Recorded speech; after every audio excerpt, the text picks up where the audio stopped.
Everybody, welcome back. Today we're going to do a complete new series. I just cut from the comic shop today.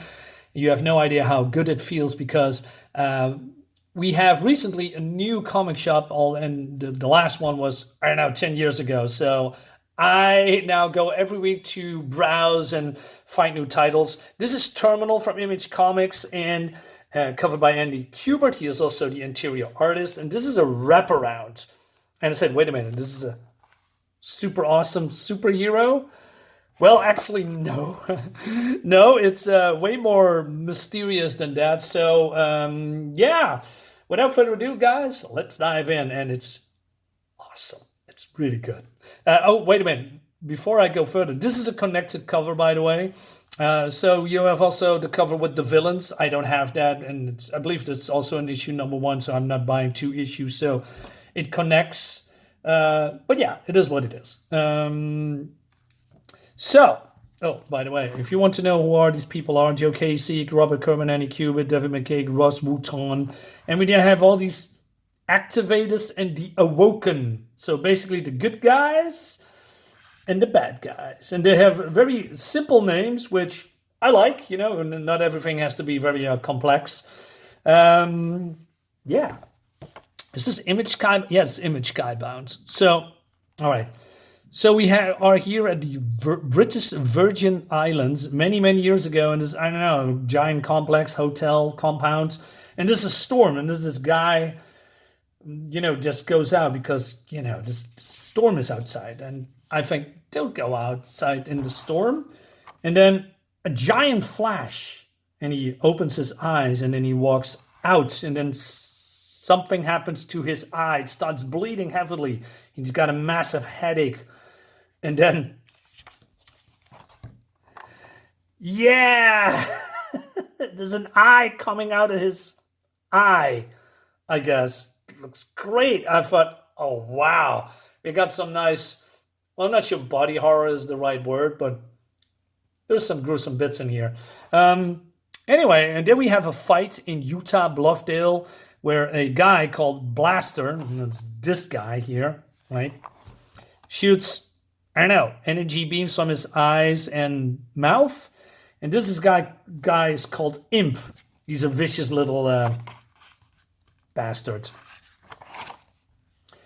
He says, almost got me that time. Don't matter though, we already got what I came for. So I'm gonna make sure they're gonna bury you with it, Imp. So he also says a ninja sword, so I wonder what he actually is. Is he a ninja with powers? What is he? But then it seems that Imp has powers too. He says, tough talk. Fact remains, with this info, we're going to find this one way before you do. Our team wins, your team loses. So he generates a flame, I guess it's a flame, claw. He says, shame you won't be around it. And then he's getting teleported away by a person called Phantasm. Yeah, I'm not sure that's a person. But then something happens to, what's his name? Blaster. Well, actually, he's dead. I said, okay, this looks good. This looks really good. Yeah. We're in for a treat, guys. New recruit. And so we go to the Utah. Oh no, this is the Utah data center, and this has happened here. And then we go to a young woman, and I thought, oh, a little bit X-Files here, right? Because here UFO, Area 51, stealth, Sasquatch probably, and she's looking for her sister, and she lost, or it cost her friends, her job, and a little of her sanity. And then she is meeting up with a guy that has info for her, looking things up the, on the dark web. So I guess my point is I had to go a lot deeper to that. Most what I found was connected to acts of domestic terrorism. It's not that simple, but the girl says, hey, I only want to have info on my sister. And that's why I need any sign she still exists. But he says, well, even the reports I dug up are written in code. No one talks openly about the events. No one. This thing is global. Check it out. And he shows her a photo. He says, anyone here looking familiar? And she doesn't say anything, but so he says something sibling happening at the server farm in Utah. 10 days ago, stolen data, property damage, all covered up like it never happened. It got me spooked.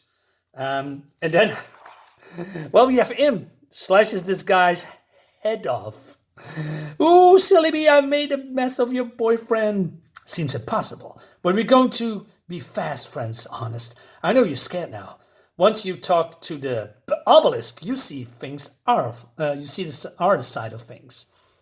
He says, just wait until you're part of the team. It really changes your perspective. You can do things like chop people's tickety-tack heads off, and it doesn't matter. The world is so much cooler when you really know what's going on. Like I said, this guy is a vicious little bastard. And then he attacks her, and he calls her Marilyn because that's her name. But in the shadows, there's a woman. Also, Imp says you see things differently once he turns your eyes red. And look at this massive brick of a person. And counter offer, Marilyn. Get behind me and let me crack his skull open. Allie, she says. Well, newsflash, this is her sister that she was looking for. All right. Do what I say, let me handle this. You really think you can keep her from us, Crusher? Easily. And she smacks this guy against the wall. It looks great, by the way, all this action. And not only that, not only the action, the colors, but especially the perspective. I mean, look at this, right? You think you have a chance against me? Who planned this up? They really send you out alone? You see Crusher when you're alone. You run. Has my reputation diminished? Ask your friend Blasker how I am on my own. It was you. Oh, spoilers, hell yeah, it was me, my first solo kill. Are you proud? And then he hurts her, right? But coming back to the perspective, I mean, if you change it like this, it still looks freaking awesome, right? And if you change it like this, it still looks freaking awesome. Yeah. So he throws him away, right? And he says, and then he retreats. He says, I see you soon. You win this round, Crusher. And I didn't mean for our reunion to be so dramatic, Marilyn. But things don't always turn the way we hope. Alessandra, what's going on? Where have you been all this time? But Alessandra says, hey, get your back because we're going on a plane. And they're going to some remote island, like it's paradise on Earth. And she says, where are we going? What's going on?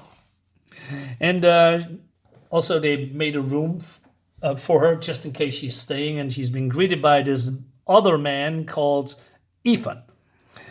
And I'm sorry, Alexander. They couldn't wait anymore. It's been over a week since Blaster. They're in the North Clearing because she says, where are the others? So, and they are at the memorial.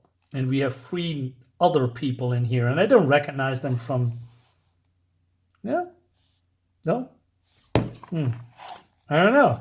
And it seems that this looks like an orb, and they're paying respects to Blaster. And you see that there's eyes on these triangle shards, which give me the impression that it has to do something with the big eye. I think the eye is relevant here.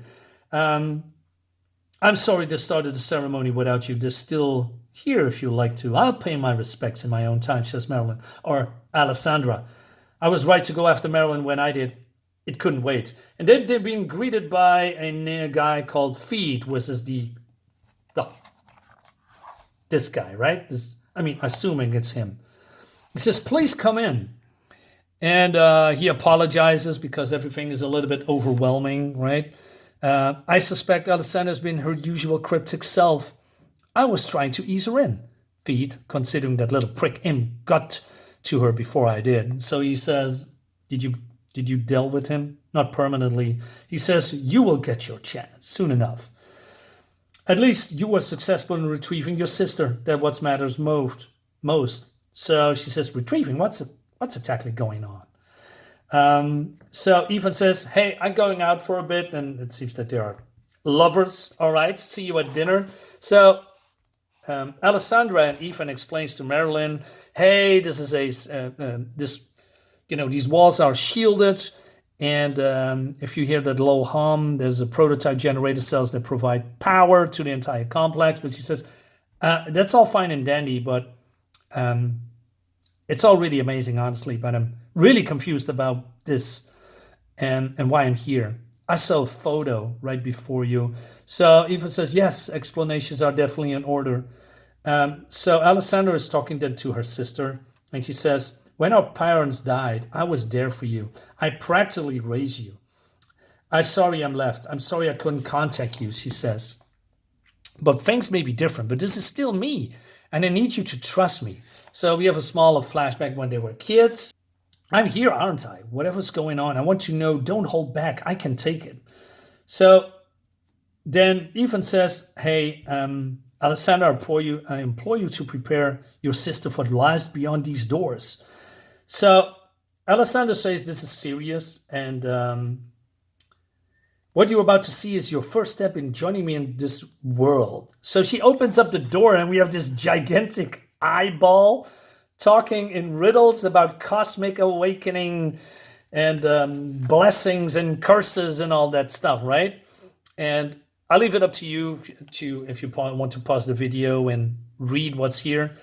But she doesn't really understand. Your surf along the roaring tidal wave of genetic legacy. What is to understand, says the eyeball. But Alessandra says, to be fair, Maculox, that's its name, she's not used to unique vernacular. Don't scare her away before she had a chance to decide. But then he basically says, you cannot parse what is fated. The cosmic fire rages. The roar of the flames reaches its peak. It demands an answer. Do not hesitate, for our mission is humanity's advancement awakening. There's a suppression, destruction, and our enemies march ever forward. Sounds ominous, right? And then we go to Black Mesa, and it seems that the evil guys, and the design looks great, by the way, especially Imp. Look at this face. What is this creature? So they're going to this Black Mesa complex, right? And they are breaking in and, I don't know, hacking into the system. And Imp says, I was hacking high security systems long before the obelisk awakened me. Well, that was then, Imp. This is now. I wonder what they are seeing, what they are looking for, but we probably might know in this issue. I'm pretty sure of it. So a couple of days later, Marilyn's still processing what's has been said to her, and we didn't see that what's has actually been revealed. Both Alessandra and Fee tried to explain as best they could what this Maculix actually was. They used a lot of words I didn't quite understand, but I focused on beyond human. It came here a long time ago to activate gifts that lie dormant inside us, but they can sometimes be curses. So I have to choose. I have to be willing.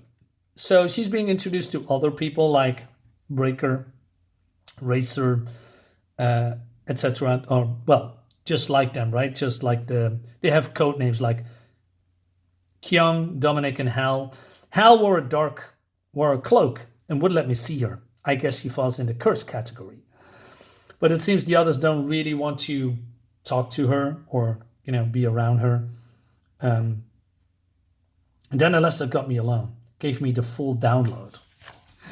All right, so she basically explains that her gifts were activated, that she become really, really strong.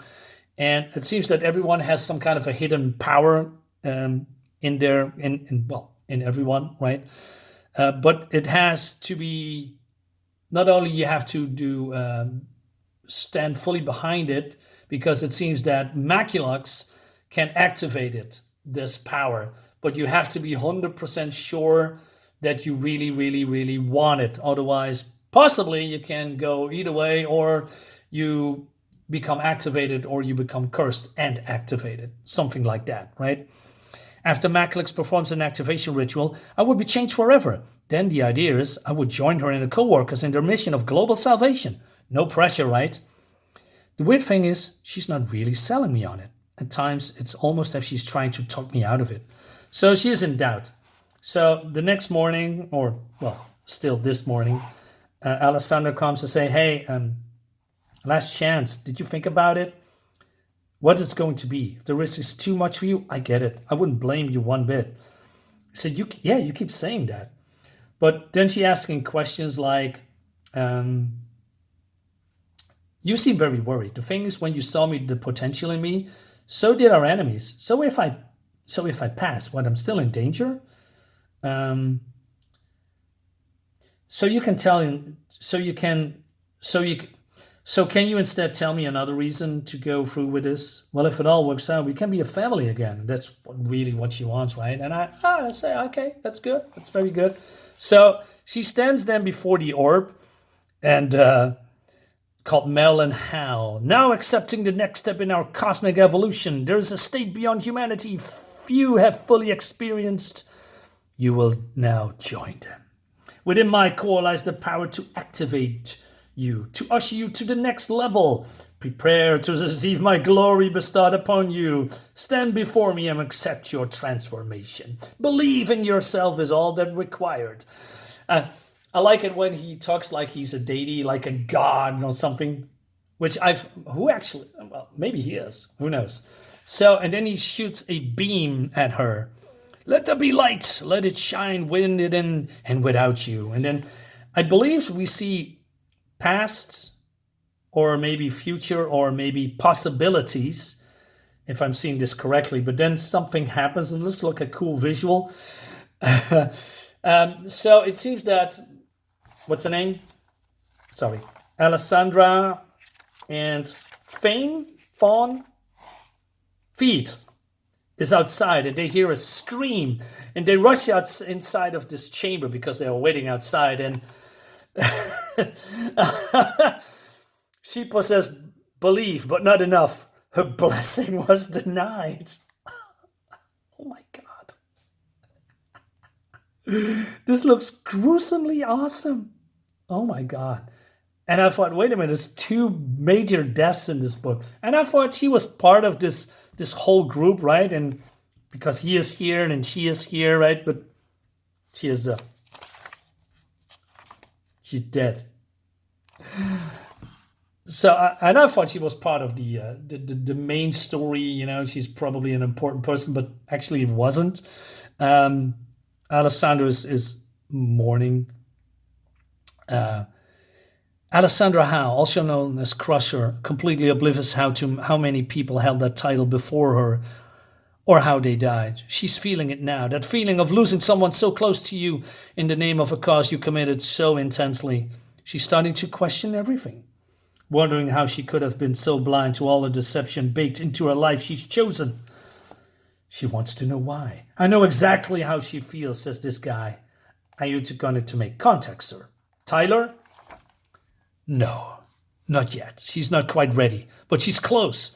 She'll learn, and very soon, that every one of them is living on borrowed time. When you agree to do Maculic's bidding, you're terminal. Listen to the next issue that I'm definitely gonna get. This is awesome, man. Lots of twists and turns, a lot of questions, and we see, Andy Kubert doing the layouts, preparations, pencils. Rough pencils, tight pencils, inks. And then this is the connector cover that I talked about. Now, this is also a spoiler, right? Because this is the good guys.